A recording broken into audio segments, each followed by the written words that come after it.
Welcome to Not a Safe Space. This is Marty.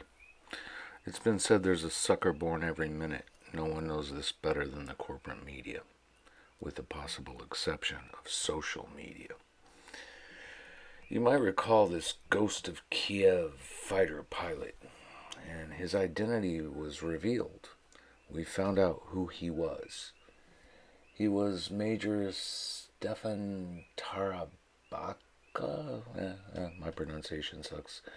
Anyway, they identified him and they said, "This is the guy who shot down all these Russian jets." Wow, it is truly inspiring. This brother stepped up to the plate for his country, and there he is looking really inspiring. Really. You got to respect people like this. Yeah, you do. But that's not a real guy. This was made up by Ukraine. It was a story. It was a legend. A myth. I mean, the cat really existed, but he didn't shoot down all these people. That's just bullshit. Gets even better, though. General Barry McCaffrey, a former U.S. general, posted video of a clip of someone being shot down in Ukraine. Yeah, it was, again, probably pretty impressive, but yeah, it was a video game. It wasn't real footage. It wasn't war footage. I guess to his credit, General McCaffrey took it down. I don't know if that's to his credit. He put it up there to start with, which is patently ridiculous. So it's easy to get the impression that somehow the media is not being genuine about what they're reporting to us. Which brings us to Bucha. Dead bodies laying in the street. The horrors of what the Russians have done. What they've done to people who are wearing white armbands that indicate that they're not a threat to Russia. Yeah, on their way out of town, they just decided to murder people who were on their side and they had been living with for the last month. Very interesting story. And I would like to ask Brian Berletic, or at least get his views on this. Do the math for us, Brian. What do you see?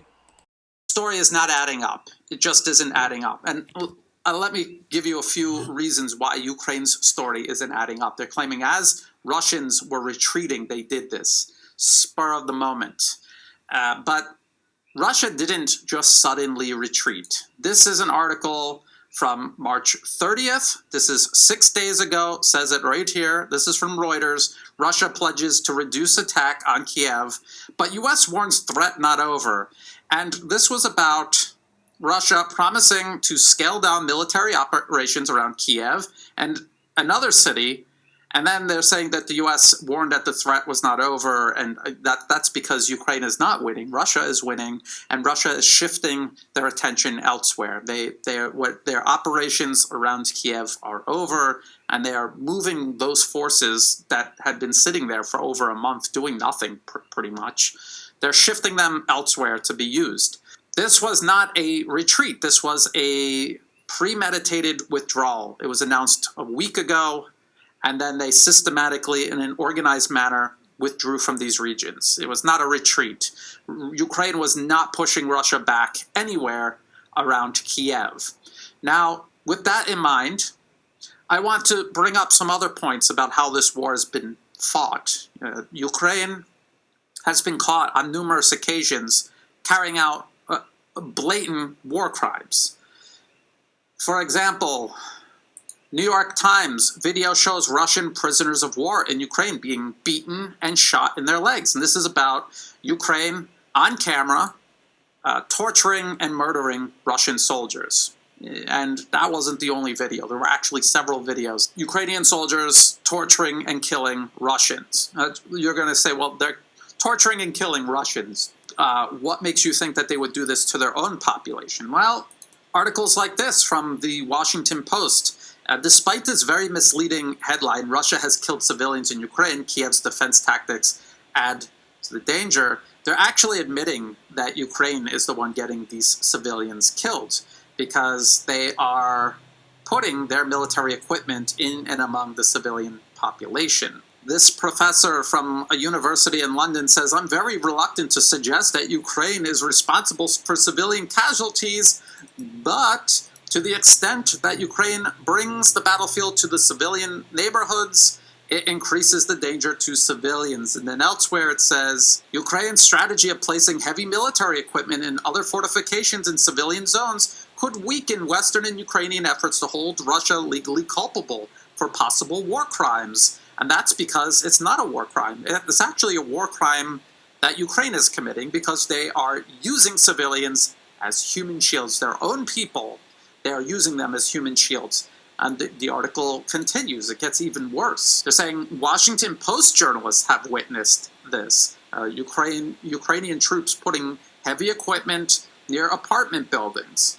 And then down here it says, Ukrainian military has a responsibility under international law to remove their forces and equipment from civilian populated areas. And if that is not possible, to move civilians out of those areas. If they don't do that, that is a violation of the laws of war, because what they are doing is they are putting civilians at risk because all that military equipment are legitimate targets. And this is why Russia opens up humanitarian corridors to let all of these civilians out so that the military can focus on just these fighters, just these Ukrainian soldiers.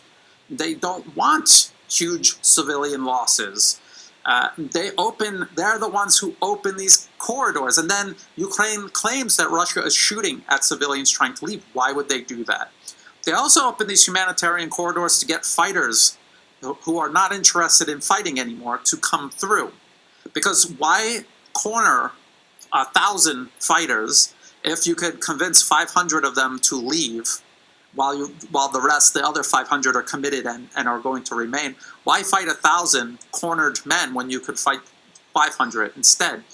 So there's absolutely no logic for Russia to open a humanitarian corridor and then stop everyone from getting out. It makes absolutely no sense. But from Ukraine's perspective, it makes perfect sense because it means civilian casualties and it means getting the world on their side, because they know that the Western media will help them blame all of this on Russia.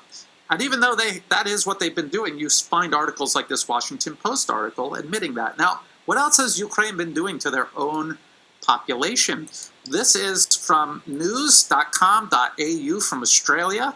Ukrainian civilians stripped, tied up, and beaten by vigilantes in shocking videos. Horrifying videos show Ukrainian civilians, including women and children, being tied up, stripped, and beaten in apparent vigilante attacks. And if you're looking at this conflict, if you're following it on social media, you will find dozens of these pictures and videos every day, every single day, in every single city in Ukraine. This is what's going on. And it's not just locals doing this. There are paramilitary groups. There's also police. There's people in uniforms participating in this. Just go online and look at it. And this is what Ukraine is doing to their own population. This is what they're doing to people they think are not sufficiently enthusiastic enough about fighting against the Russians or aren't doing their part in resisting the Russians. This is what they do to their own people. So with all of this in mind, Ukraine torturing and killing Russian prisoners of war, a blatant war crime. Ukraine putting their heavy military equipment in and amongst the civilian population, knowing it's going to get civilians killed. Again, another blatant war crime. Ukrainian security forces tying up, torturing, and humiliating their own people in vigilante attacks in every city across the country. This is what Ukraine does. This is what they're doing openly in front of the entire world. Even the Western media has taken note. When Russian forces left Bucha, and these people, these Ukrainian soldiers with this mindset, went into those areas and saw Ukrainian people who had lived side by side with the Russians for over a month and did not do their part to sufficiently fight and expel the Russians, What do you think they did to them? Yes, they killed them. They tortured them. They raped them. They killed them. And Zelensky knows that when Ukrainian forces go back into these areas, they're going to do this as well, and it'll get worse. It'll just get worse. Anywhere Russia moves out, this is what they will do. This is why Eastern Ukraine has been fighting an 8-year war against Kiev, the regime in Kiev and its security apparatus, because this is what they were doing in Eastern Ukraine. This is why they built up an army and have been resisting all of this time. This is one of the reasons Russia intervened in Ukraine in the first place. It's interesting that Russia is the one who went to the UN Security Council to discuss Bucha provocations. They want it investigated. They want a discussion started, and guess who prevented this from happening? The United Kingdom. You have President Zelensky. He visits Bucha. He denounces killings as genocide. In this article right here from Guardian, Russia now synonymous with Bucha killing, says Zelensky. Isn't it convenient how they're leaping to these conclusions and really driving this point home, while the West, the US, the UK, France, others, they're all trying to obstruct a real actual investigation to get to the bottom of this. This is exactly what they did in Syria. Over and over and over again, they had these so-called freedom fighters who were actually terrorists carrying out the worst possible crimes against humanity, and the Western media would help them blame it on the Syrian government, and they would rush everything through before the evidence actually came to the surface. Why would Russia kill all of these people after living side by side with them for a month? Why wouldn't they have killed them immediately and covered it all up by now? Why would they have withdrew in an orderly fashion and just as they were leaving kill all these people to incriminate themselves and to paint themselves as war criminals on the international stage? Why would they do that? Versus why would Ukraine, who has been caught in serial war crimes, even by the West's own admission, why would they go in there and kill these people who they would almost certainly see as collaborators? Well, that's an interesting perspective, Brian. Let's turn to Scott Ritter, courtesy of Richard Medhurst. What do you have to say, Scott? To make sure that I've researched, and especially on a topic like Bucha and war crime, I can guarantee you that before I wrote down about the Ukrainian National Police being the perpetrators of numerous crimes, that I researched the subject, that I dug into various images and videotapes of the dead people. I assessed it using whatever forensic evaluation that one can in something like this. You know, and I saw, for instance, that many of the bodies had the green dry ration packaging of the Russian of the Russian ration box. Is this the Russians are handing out? Is this like MREs in the U.S. military? Meals ready to eat? It's dry ration. Yeah, it's a ration pack. The Russian soldiers can get them, but they've also been used extensively to support humanitarian, civilians in need. You see the Russians and their trucks handing them out. I also noticed that many of the bodies had the white armbands on that signify people who are not a threat to Russia, and that the people that didn't have the white armbands had their hands bound behind their backs using the material that looked awfully like armbands that are no longer on their shoulder. So just a first brush, if someone said, okay, what is this scene telling you? The scene is telling me that these are pro-Russian or Russian sympathizers or people who have interacted with Russia, people who have been the benefactors of Russian humanitarian aid, and people who are heading in the direction of Russian troops. And so then you have to say, okay, who killed them? Well, I don't know by looking at that pictures, but if you're pro-Russian or Russian sympathetic, equipped with humanitarian aid provided by Russia, the odds are that the Russians didn't kill them. Now, that's not enough now to jump to the Ukrainian National Police, though. That's just setting the stage, the initial thought. But now I get the Russian orders. The orders from the Russian High Command are to minimize civilian death, minimize damage to civilian infrastructure. So I see intent. The commander's intent going down to the Russian soldier normally would be translated into actions that reflect that intent. So if I've got some pro-Russian people coming at me, I'm not going to kill them. That's the intent. What about the Ukrainians?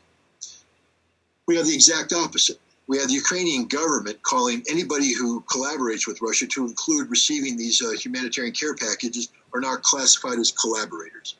And in the specific instance of Bucha, we have the Ukrainian National Police issuing a bulletin speaking of the cleansing of collaborators from Bucha on 1 April. We have a senior Ukrainian government official, female, issuing instructions via social media, telling the citizens of Bucha that there is a police action taking place, a cleansing operation. Stay indoors, don't panic. He repeats this over and over and over again.